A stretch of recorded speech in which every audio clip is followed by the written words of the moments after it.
Welcome once again to another episode of your favorite show to talk about football, 18-yard box. I hope you and your loved ones are in good health, and I hope everything is fine with you. But let's dive into what the topic we're here today for. And I'm here to talk about Thomas Partey. It's a travesty, an absolute travesty, that there is even a whiff of rumor or the fact that we are even entertaining selling Thomas Partey. It's absolutely insane. It's insane on every level. That Arsenal fans en masse, this is a topic that divided the fan base. In the sense that you look at our social media presence, Twitter, and you look at YouTube, even some of our biggest content creators on YouTube, and they'll be like, "Oh, I'm fine letting Thomas Partey go. Do you have eyes?" I understand he hasn't been the very best at the peak of his powers throughout his time with Arsenal, and majority of that issue stems from his checkered injury record. This is a player that he missed, I think, one game or two games for like 4 or 5 years at Atletico Madrid. They suddenly came to Arsenal. You know our record has been so bad with injuries the last few years. But when you actually peep the numbers and you check the last 18 months, 2 years, our injury record has steadily gone down. Yeah, we've had some key injuries at specific points through the season, like Thomas Partey and Tomiyasu, Tierney. 2 years ago, that was 2021, 2022. We were trying to make top four, competing against Tottenham. We were dead on right to make top four when those injuries struck. And last season again, Partey missed some couple of games. I think he played, 34 games in the Premier League last season. That is more than most Manchester City starters. The only person in Man City's team that probably played more than him is Rodri. Because De Bruyne missed a lot of the games. And even some games, De Bruyne was terrible. I saw a lot of Man City games. I'm like, what's happening with De Bruyne? I actually thought we were going to win the league, but Man City have the squad depth to carry De Bruyne through the months when he's underperforming. They have the squad depth to carry Erling Haaland. Erling Haaland was non-existent the last 10 games of the season. It wasn't good. It wasn't good. They had a star striker on the bench in Julian Alvarez. Because of the stature of Erling Haaland in the game and because, this guy is a big boy, it was difficult for Pep to drop him. And the fact is present, but he wasn't really good. It wasn't the same effervescent Erling Haaland that we saw throughout the season, banging in goals left, right, and center. But that's by the way. The conversation today is about the merits, which I can't believe I have to come here to explain the merits of keeping a phenomenal midfielder. Make no mistake, he was one of the best midfielders in the league last season. Tell me, what do you want? A lone six? That is one of the most difficult roles to play, especially in our system, right? You can't go into the market and find an array of players that can play the lone six the way we interpret its playing, right? You have your six sitting right in front of the Saliba and Gabriel. They spread, right? So that the fullback can talk in. And you have him dictating the play. Those short passes in between the line, recycling possession. It requires an incredible level of concentration. That's why you see towards the tail of the end of the season when we were hearing some rumors about Thomas Partey carrying a very serious injury, that they were just playing him through those games after he came back from Ghana. It seems like he lost his head or he lost concentration. He was trying flicks. He was doing some things. He lost a little bit of his athleticism, and I'm like, what is going on with Thomas? But he was magnificent. Make no mistake, for 31 Premier League games. All you need to ask from Partey again is, give me another 31 Premier League games, and I'm going to complement the squad with people like Declan Rice. Yeah, Declan Rice is a shiny new toy, right? We are like a kid in candy store that goes to get candy and grabs one and sees another one and drops this one and grabs the other one, right? That is the way Arsenal fans are behaving right now. You can't afford to lose a player of that caliber. You can't afford to lose a player that gives you tactical flexibility, that gives you a level of control over games.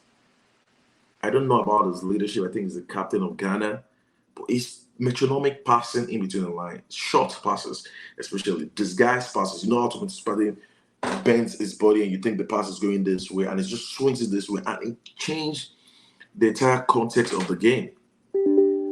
Those things cannot be overstated. His box-to-box presence, his presence in both boxes, his defensive capability, his physical level. Because now we're trying to build up our squad in terms of size and physicality. We got Havertz, who is like 6'3", 6'4". We have Saliba now, 6'3", 6'4". Gabriel, 6'3", 6'4". Ben White, 6'1", 6'2".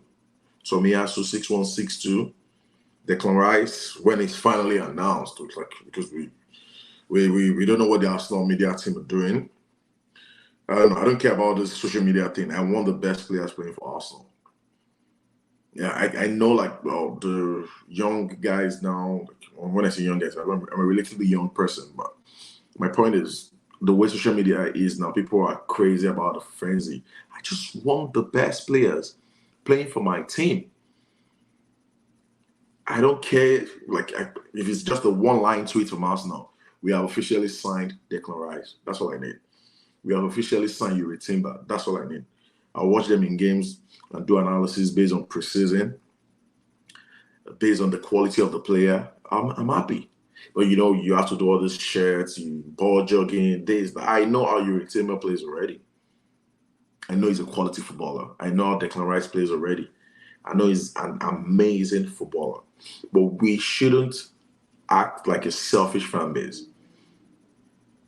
We should understand that players are not machines. And players will deep, right? They will deep throughout the season. The whole point is to find complements in the squad. Find somebody to fight Bukayo Saka or to share the workload with him. The same thing happened to Saka. Are we going to sell Saka too? Are we going to entertain offers from Saudi Arabia? Right? He's one of the highest NI in the team now. When he dips, because he's going to deep. Nobody plays 50 games a season at a 90th percentile.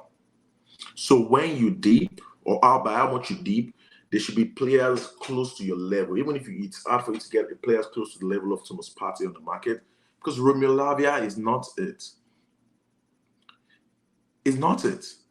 In the center of the midfield, the engine room, the place where you should make the least mistakes. Every mistake you make in the engine room is almost a goal. The spine of your team, your defensive midfielder, your central midfielder, and your two center backs.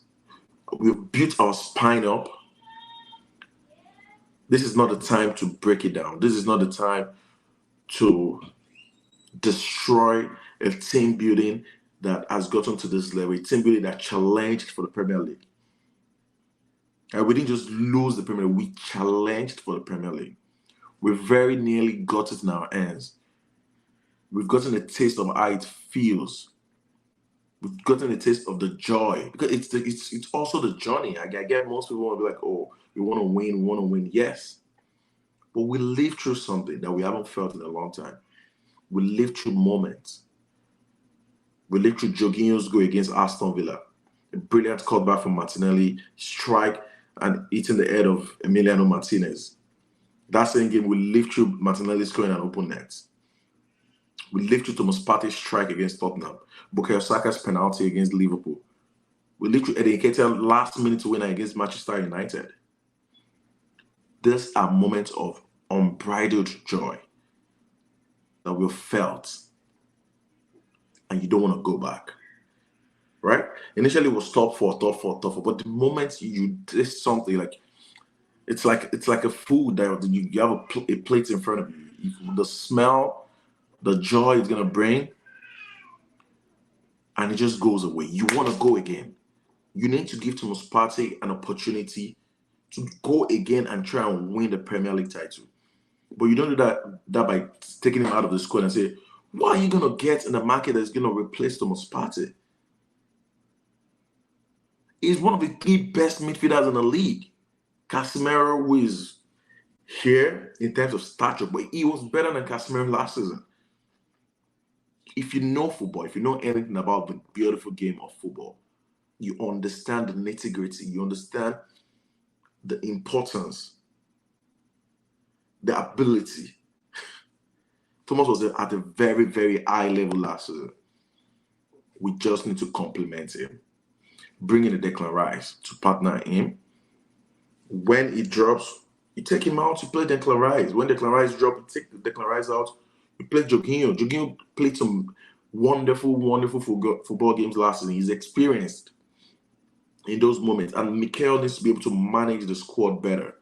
We're trying to increase the quality so that we can reduce the minutes of our key players. Reduce the minutes Martin Odegaard plays, Thomas Partey plays, Bukayo Saka plays, Gabriel Martinelli plays. You have competition with Martinelli and Trossard. A very, very capable competition. Trossard is going to get, 15 starts this next season. Martinelli is going to get 20-something starts. That is how you build a winning squad. That is how you build a winning machine. I hope we don't make the mistake. I hope the club are not listening to this bullcrap of replacing Thomas Partey. Unless there's something else that we don't know about that is non-football related. Yeah, I'm not an expert on that. I can't give my opinion on that. But if it's just about football, the beautiful game you and I love, that we understand, that will be a scandalous decision. And I hope they guide themselves to the right decision at the end of the day. Because at the end of the day, you want to win. And we're trying to create a winning machine. Anyway, don't forget to like and subscribe to the video. And thank you for having me here. I'd like to see your comments in the comment section, and I'll be replying to them.